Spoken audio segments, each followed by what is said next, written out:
Hey, sales leaders, I've got one more observation for you. I've been doing a lot of one-on-one coaching meetings with both frontline sales managers and senior sales execs, and it's been a lot of fun. I've had the opportunity to have many more of these conversations in the last month because of my schedule and not traveling, and this was one of the bonus offers when we launched, well, we pre-launched the Sales Management Simplified video coaching series. It's an amazing online course / product. I'll tell you more about that in the future.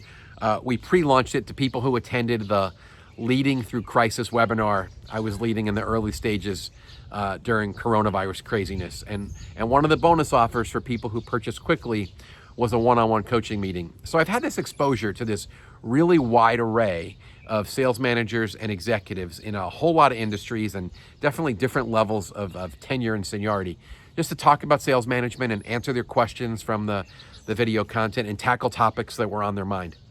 And I've noticed a disturbing trend from several of these one-on-one meetings, and that's a lack of desire or willingness or carving out time to hold salespeople accountable in a traditional, formal, what I call one-on-one manager, salesperson accountability meeting.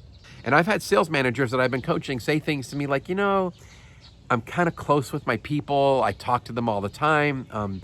We have a personal relationship. I'm not comfortable sitting them down and shining the light of truth on their sales results and making them answer for their results. And I had another sales manager say to me that he's having trouble holding his people accountable.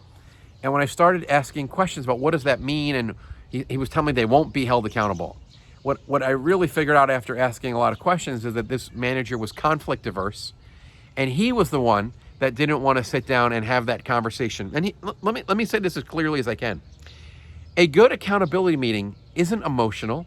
It's not threatening. We're not flailing. We're not spitting. We're looking at data. We're reviewing sales results. Results don't lie. So we look at sales versus goal, versus last year, versus where you stand on the team in terms of ranking. And we look at the pipeline. Is there enough in there? Have you added new opportunities? Are you advancing existing opportunities? The pipe is the lifeblood of the business. You can't spend too much time looking at the pipeline. And then when necessary, if the pipeline's not healthy, we got to dive down and ask about activity, because we know that good activity leads to opportunities which fill a pipe, which leads to sales results. And I share all this with you to say, if you're not having a one-on-one conversation, and I mean not email, I mean looking at somebody, right? Like face-to-face, or if we're all in lockdown or your people are far away, you do it virtually, looking into a webcam on Zoom or whatever platform you like.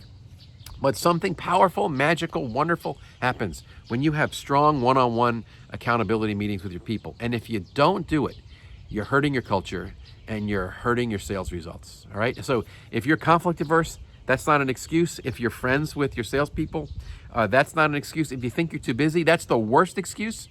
Because I'm not talking about some multiple hour coaching meeting here where you're reviewing every deal or you're doing sales training. 10 or 15 minutes. This is your meeting to put your salesperson on the hot seat and let them answer for what have they sold, what are they going to sell, and then if you don't like what those first two pieces, results and pipeline, show you, then show me your activity and specific activity against your targeted account list. So just a tip for you, don't abdicate on accountability.